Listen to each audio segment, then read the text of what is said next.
नमस्कार दोस्तों, horizon physics classes में आपका बहुत बहुत स्वागत है।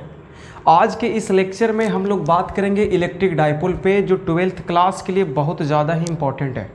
ये टॉपिक जो है वो इलेक्ट्रोस्टैटिक्स का टॉपिक है और कोई भी एग्ज़ाम हो, चाहे बोर्ड का एग्ज़ाम हो, चाहे नीट का एग्ज़ाम हो, चाहे जेई का एग्ज़ाम हो, चाहे एनडी का एग्ज़ाम हो, सभी एग्ज़ाम के पॉइंट ऑफ व्यू से बहुत ज़्यादा ही इम्पॉर्टेंट है ना। चलिए, अब इसमें हम लोग इलेक्ट्रिक डाइपोल में बेसिकली इस वीडियो में क्या करना है उसके बारे में थोड़ा सा बात कर लेते हैं। इस वीडियो में हम लोग इलेक्ट्रिक डाइपोल के वजह से इलेक्ट्रिक फील्ड और इलेक्ट्रिक पोटेंशियल, इसके सारे पॉइंट पे हम लोग निकालने के लिए जानेंगे, है ना। और कैसे इसको याद किया जा सकता है, किस ट्रिक से याद किया जा सकता है, क्योंकि इसका याद रखना पूरा का पूरा सभी पॉइंट पे बहुत ही डिफ़िकल्ट टास्क होता है।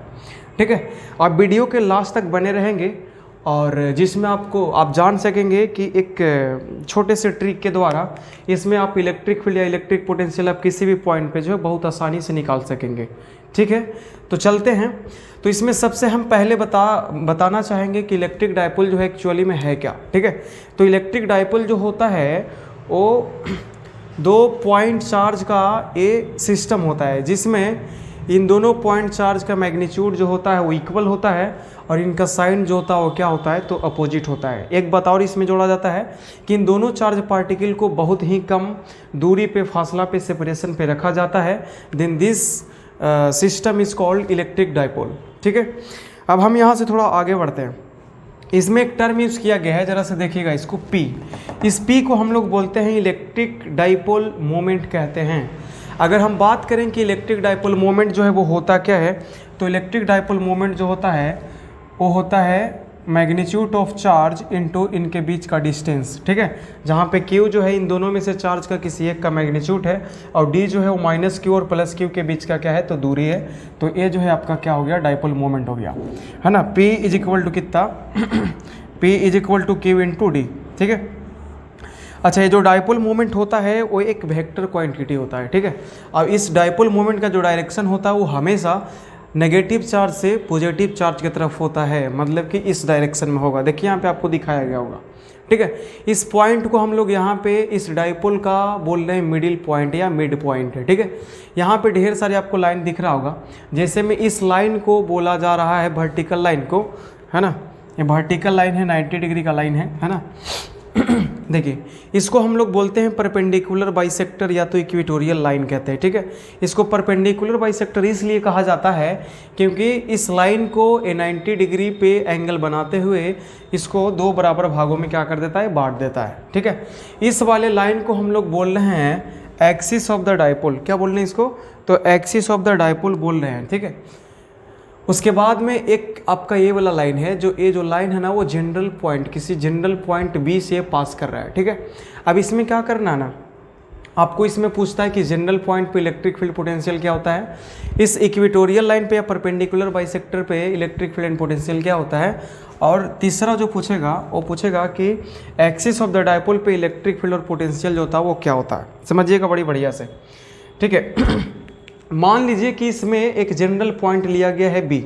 ठीक है, जो इस पॉइंट बी को आप क्या करेंगे, तो इस डाइपोल के मिडिल पॉइंट से क्या करेंगे, तो ज्वाइन करवाएंगे। ठीक है, तो यहाँ से ज्वाइन करने के बाद में इस मिड पॉइंट से उस पॉइंट की तरफ जो वेक्टर एक बनेगा, पोजीशन वेक्टर बनेगा, that is called r vector. इसको क्या बोलेंगे हम लोग, आर वेक्टर कहेंगे। अब जरा से देखिए कि ए आर वेक्टर, ये जो यहाँ पे जो दिखाया गया है पी वेक्टर, जिसको आप डाइपोल मोमेंट बोल रहे थे, इन दोनों के बीच में जो एंगल जो है दिया गया है दैट इज थीटा। ठीक है, तो यहाँ पे थीटा जो है वो क्या है, तो angle between r vector, position vector इसको बोल रहे आप, है ना। अब ये जो क्या है वो डाइपोल मोमेंट है, उनके बीच का एंगल है। ठीक है, चलिए, ए पॉइंट बी यहाँ पे मिल गया। ए पॉइंट ए जो है आपका कहाँ पे, इक्वेटोरियल लाइन पे है, और एक पॉइंट यहाँ पे सी है जो कहाँ पे है, तो एक्सिस ऑफ द डाइपोल पे। बात समझ में आ गया। चलिए, अब हम बात करते हैं पॉइंट बी के लिए। तो पॉइंट बी में क्या बोला गया है कि पॉइंट बी पे जो इलेक्ट्रिक फील्ड जो होगा, इसको आप अगर ओरिजिनल वाला नोट्स आप चेक कीजिएगा, ऑफलाइन क्लासेस वाला हॉरिजॉन फिजिक्स क्लासेस में, तो आपको ये पूरा का पूरा जो है वो डिराइव किया गया है ना। 6 प्रूफ है इसमें, अगर आप नोट्स चेक करते हैं तब आप उस नोट से क्या कीजिएगा कि इस जनरल पॉइंट का फॉर्मूला जो आप याद कर लीजिएगा, सिर्फ ए वाला। ठीक है, सिर्फ ए वाला को आप याद कर लीजिएगा। तो ई बराबर जो होता है वो कितना होता है, तो k p divided by are cube into root over 3 cos square theta plus 1 होता है, जहाँ पे के जो है वो होता है 1/4 4 पाई एप्सिलॉन 0, है ना। और P जो है वो क्या है, तो डाइपोल मोमेंट है। यहाँ पे देखिए आपको दिखाया गया है। R जो है वो इस मिड पॉइंट से कितने डिस्टेंस पे आप निकाल रहे हो वो चीज़ है। And theta is the angle between R vector and P vector, ठीक है। तो यहाँ से E बराबर हो जाएगा KP divided by are cube into 3 cos square theta plus कितना हो जाएगा, 1 हो जाएगा। अगर यहाँ पे E वेक्टर का या E नेट का जो डायरेक्शन देखा जाएगा वो जो है वो इसके अलॉन्ग में होगा, देखिए इसके अलॉन्ग में होगा, ठीक है।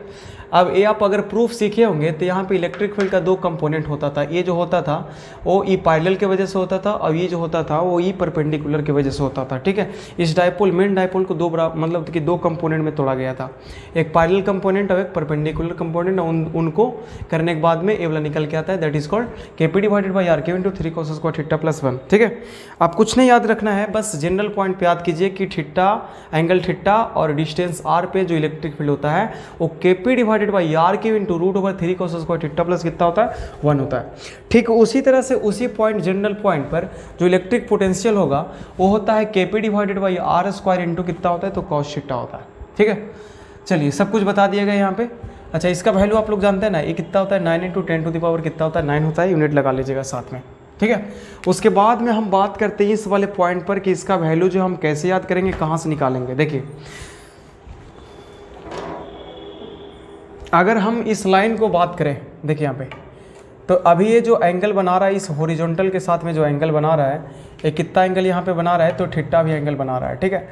अब ये वाला पॉइंट जो है, पॉइंट बी जो है, अगर इस लाइन पे आ जाता है तो ये बताइए कि हॉरिजॉन्टल लाइन से यहाँ आने के बाद हॉरिजॉन्टल लाइन से जो एंगल बनाएगा वो कितना बना लेगा, 0 डिग्री बना लेगा। देखिएगा आराम से देखिएगा इसको, ये जो है आपका हॉरिजॉन्टल लाइन है ना। अब ये जो है आपका जनरल पॉइंट वाला लाइन है। अगर वो पॉइंट बी उठ करके यहीं पे आ जाता है, इसके एक्सिस पे आ जाता है, तो देखिएगा क्या हुआ, ये थीटा जो है रिड्यूस होकर के कितना हो जाएगा, ये 0 डिग्री हो जाएगा।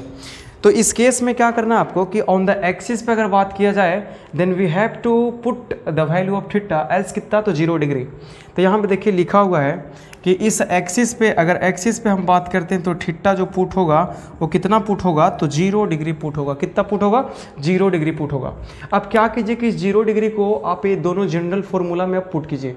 ये आपका जो हो गया वो जनरल फार्मूला हो गया इलेक्ट्रिक फील्ड ऑफ पोटेंशियल का। आप कहीं पे भी पूरा 360 डिग्री में निकाल सकते हैं, ठीक है। चलिए, तो E बराबर 0 डिग्री, सॉरी थीटा बराबर 0 डिग्री जब पुट होगा तो cos square theta, cos square 0 degree कितना, 1 हो जाएगा यहाँ पे। तो 3 into 1 plus 1 is equal to अंदर में कितना हो जाएगा, 4 हो जाएगा। और 4 का स्क्वायर रूट कितना हो जाएगा, 2 हो जाएगा। और 2 आएगा मतलब कितना हो जाएगा, ये 2 KP divided by are Q. देखिए आ गया 2 KP divided by are Q.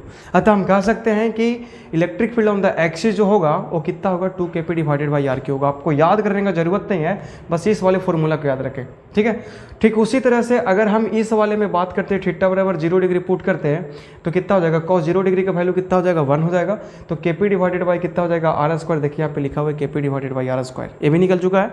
तो जरा सा आपको टेंशन लेने का जरूरत ना है यहाँ पे। अब हम बात करते हैं इस पे, है ना, परपेंडिकुलर बाइसेक्टर या तो इक्वेटोरियल लाइन पे बात करते हैं।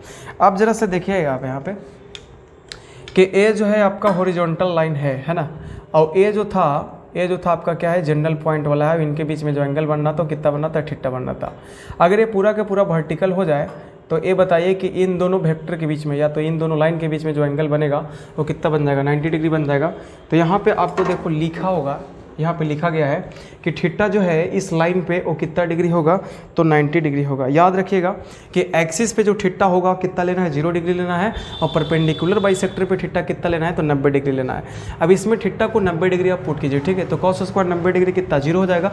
3 into 0 plus 1 is equal to 1 आएगा। तो ये निकल के आ जाएगा KP divided by are Q. देखिए आ गया KP divided by are Q. मतलब कि परपेंडिकुलर लाइन पर आप चलिएगा कहीं पर भी तो यहाँ पर जो इलेक्ट्रिक फील्ड जो मिलेगा that is KP divided by are Q. अब हम बात करते हैं इलेक्ट्रिक पोटेंशियल का। थीटा बराबर 90 डिग्री आप पुट कर लीजिए, जिसमें तो cos 90 का वैल्यू कितना होता है, 0। तो 0 पुट करिएगा तो KP divided by are square into 0 कीजिएगा तो निकल के आ जाएगा 0। तो अतः इक्वेटोरियल लाइन पे हम लोग इसको भी परपेंडिकुलर जो निकल गया कितना आ गया, 0 आ गया।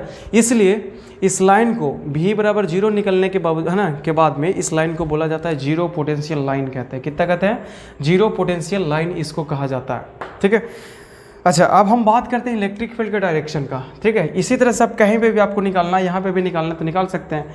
अगर ये वाला यहाँ पे आ जाएगा पॉइंट तो घूम करके कितना हो जाएगा, 180 डिग्री पर आएगा। cos 180